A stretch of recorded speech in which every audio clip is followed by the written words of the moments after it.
आप सब लोगों को पता है मित्रों, लोकसभा की 9 विधानसभाएं और इसमें पहला कार्यक्रम ये बना था कि सभी कार्यकर्ताओं के साथ एक बार बातचीत की जाए और सामूहिक रूप से बैठने के बाद उनको काम के लिए आगे, क्योंकि 25 मई का चुनाव है, समय लंबा है, तो उनको एक काम करने के लिए एक आवश्यक दिशा निर्देश दे दिए जाए और उसमें कुछ बातें हम उनको बताएंगे, कुछ उनकी ओर से उद्गार आएंगे। मुझे आज ये आखिरी कार्यक्रम था घरोंडा का, 9 विधानसभाओं का 9 की 9 हो गई है। मुझे बहुत प्रसन्नता हुई है कि कार्यकर्ताओं में कितना उत्साह में आए हैं और सब में बहुत उत्साह है। किसी की ओर से कहीं कोई विषय नहीं आया कि कोई हमारी बात रह गई। काम के बारे में तो कोई कह भी नहीं रहा है। नेता भी एक आध कागज कोई हमको मिलता तो हम उसको आगे बढ़ा देते हैं, लेकिन देश में नरेंद्र मोदी जी के नाम से एक बहुत ही भव्य, जिसको कहना चाहिए, उनके मन में एक विचार है कि बड़े बहुमत के साथ 400 के पार की सरकार ये बने और इस सरकार के बनने के बाद देश में बहुत ऐसे विषय हैं देश को आगे ले जाने के लिए। जैसा मैंने कहा, देश में राम राज्य कैसे आए, भगवान रामचंद्र जी का जन्म यानी जन्म स्थान के ऊपर एक भव्य मंदिर बनना, उनके जो प्राण प्रतिष्ठा कार्यक्रम होना, ये उसका एक प्रतीक है प्रारंभ का। लेकिन देश में एक अच्छे विचार के साथ सरकारें चलें, सरकारें गरीबों की सहायता करें, सरकारें किसानों की सहायता करें, सरकार युवाओं को आगे बढ़ाए, सरकार महिलाओं की एक प्रकार से उनकी जो अधिकारिता है उसको आगे बढ़ाए। तो ऐसे विचार को लेकर के मोदी जी का जो एक स्पष्ट एक दृष्टिकोण है कि दुनिया में भारत का नाम कैसे आगे बढ़े, उस नाते से सब कार्यकर्ताओं को तैयार किया गया है और सब तैयार है। हमारा टारगेट है 10 की 10 सीटें, 10 तो लोकसभा की है और जो करनाल विधानसभा की सीट है वो भी एक अच्छे मार्जिन से हम जीतेंगे। हमारे नए जो मुख्यमंत्री हैं वो विधायक बन करके और जो इस टर्म का समय है वो उसको पूरा करेंगे। अगले विधानसभा के चुनाव में फिर उसमें अभी तो फील्ड में कोई आया नहीं, जब कोई फील्ड में आएगा, कोई गतिविधियां उनकी होंगी, उसके बाद ही पता लगेगा। अभी तो जो हमको जानकारी है कि बहुत से लोग तो इधर उधर बगले झांक रहे हैं कि कौन लड़े कौन ना लड़े, कौन जाए कौन ना जाए। और बहुत ही स्पष्ट एक जो संदेश कांग्रेस के हमारे नेता पिता पुत्र के गाढ़ से आया है कि पिछली बार हम दोनों लड़ गए थे इसलिए दोनों हार गए थे, इस बार एक लड़ेगा। तो उससे तो स्पष्ट ही हो गया कि वो पिता पुत्र ही एक दूसरे की सहायता करते हैं, उनके पार्टी नाम की तो कुछ चीज ही नहीं है। वरना अगर पार्टी हो, ये ठीक है, पिता पुत्र यानी परिवारवाद के नाते से हम उसका विरोध जरूर करेंगे, लेकिन अगर पिता पुत्र लड़ भी जाते हैं और पार्टी काम करे और जनता साथ दे तो जीतने में क्या दिक्कत आती है। उनको यही चिंता होगी कि मैं काम नहीं करूंगा तो मेरा बेटा हार जाएगा, बेटा काम नहीं करेगा तो मैं हार जाऊंगा। तो इस कहानी को सब समझ चुके हैं। वहाँ उसके लिए आप समय निकालें, किनकी इच्छा है? ग्रामीणों की। हाँ हाँ बिल्कुल जाऊंगा ना, अभी तो स्टार्ट किया है। स्टार्टिंग में आज भी जितने लोग आते हैं प्रत्यक्ष जरा नजदीक से बातचीत हो जाती है। जब गाँव गाँव मेरा दौरा होगा उसमें स्वाभाविक उन लोगों से मिलना होगा।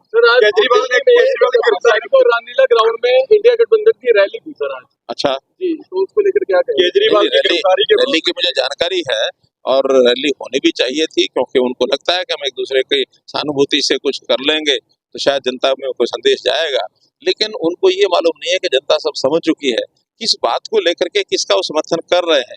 जो आकंठ भ्रष्टाचार में डूबा हुआ एक व्यक्ति, जिसके खिलाफ ईडी ने सबूत दे दिए, जो जेल के अंदर है, कोर्ट ने उनको जमानत देने से मना कर दिया, ऐसे व्यक्ति के समर्थन में अगर जो लोग दौड़ेंगे जाएंगे तो जो कुछ उनका बचा हुआ वो भी खत्म हो जाएगा। वो भी खत्म हो जाएगा। संजय भाटिया जी की बड़ी हवा चल रही है कि हरियाणा का प्रदेश अध्यक्ष उनको बनाया जाएगा। देखिए, ये काम हमारे हाईकमांड का है। अब हाईकमांड के निर्णय के ऊपर सब लोग अंदाजे लगाते हैं और हवा कौन क्या चला दे इसके बारे में मेरे पास तो कुछ नहीं है। इशारा तो शायद आपने भी कर दिया। नहीं, काम जरूर संजय भाटिया जी इतने कर्मठ और इतने निष्ठावान और एक ऐसे व्यक्ति हैं कि जिनकी क्षमता में किसी को कोई संदेह नहीं है।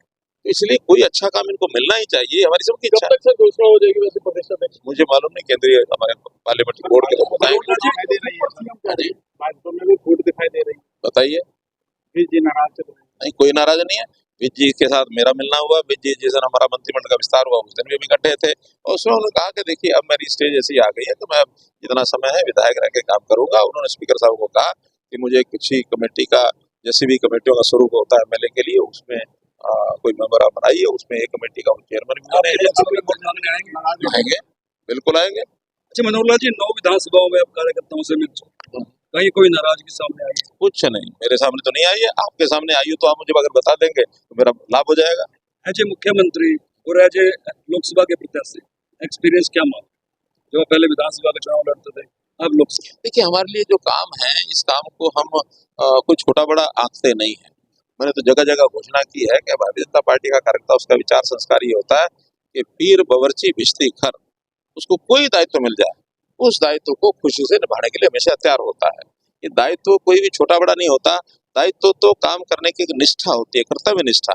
उस कर्तव्य निष्ठा पर खड़े रहना चाहिए, चाहे उनको गली मोहल्ले का काम मिल जाए, चाहे राष्ट्रीय स्तर का मिल जाए, चाहे कहीं प्रदेश का हो, जिले का हो, मंडल का हो, चाहे राजनीति का हो, चाहे बिना राजनीति का हो। यहाँ कार्यकर्ता का एक इस मिट्टी का बना हुआ है, हमें देश और समाज के लिए काम करना, सेवार्थ करना, राज भोगने के लिए काम नहीं करते हैं। जी। राज भोगने के लिए काम, ये आप लोगों ने आपने देखा होगा कि नानाजी देशमुख, मनोहर लाल जी, नानाजी देशमुख जिस दिन 65 साल के हुए थे, उस दिन उन्होंने त्यागपत्र दे दिया था, मुझे समाज का काम करना है, और उसके बाद लगातार जब तक वो रहे, समाज का ही काम करते रहे। हाँ। मुख्यमंत्री बने थे, अब MP बनेंगे तो करनाल क्षेत्र को कोई बड़ी उपलब्धि मिल सकती है? देखिए, ये तो सारी चीजें अब आगे आएंगी। हमारा पार्टी का जो एक घोषणा पत्र या जिसको कहें एक ऐसा एक संकल्प पत्र बनेगा, उस संकल्प पत्र में जनरल जितनी भी नीतियां होती हैं या जो हमारे संकल्प होते हैं उसको दोहराते हैं। कहीं कहीं पर्टिकुलर प्रोजेक्ट्स का कोई विषय होता है, क्योंकि केंद्र सरकार में क्या क्या चीजें चली हैं। हाँ, यहाँ के बारे में, न केवल यहाँ के बारे में बल्कि हरियाणा के बारे में, हमारे यहाँ रोजगार ज्यादा बढ़े, हमारे यहाँ उद्योग बढ़े आए, हमारी जनता कैसे सुखी हो सकती है, उनको ईज ऑफ लिविंग के नाते से क्या हमने प्रदेश सरकार के नाते बहुत किया है, लेकिन केंद्र सरकार का भी बहुत बड़ा योगदान होता है। ऐसी चीजों को हम और मजबूती से आगे बढ़ाएं, ताकि गरीब की सेवा हो, गरीब को आगे उसको बढ़ा सके, उसका उत्थान कर सके। इसी प्रकार युवाओं का, महिलाओं का, किसानों का, जो भी लोग ऐसे हैं, इन सब का मुख्य धारा में आकर के। आज जेजेपी के नेता ने यहाँ बीजेपी ज्वाइन की है और जेजेपी वाले कह रहे हैं हम 10 की 10 लोकसभा सीटें लड़ेंगे। दोनों बातें ठीक है। जेजेपी ये भी कह रही है बीजेपी कांग्रेस होगी, बीजेपी कांग्रेस होगी, न्यू कांग्रेस। ऐसा नहीं है। देखिए, कांग्रेस में भी जो अच्छे आदमी होते हैं, जहां उनको लगता है कि उस रास्ते पर जाने का वो देश का और अपना भला नहीं कर सकते हैं, उनको लगता है यहाँ आकर के कुछ हम अच्छा काम कर सकते हैं, तो कांग्रेस में सारे लोग खराब, ऐसा नहीं है।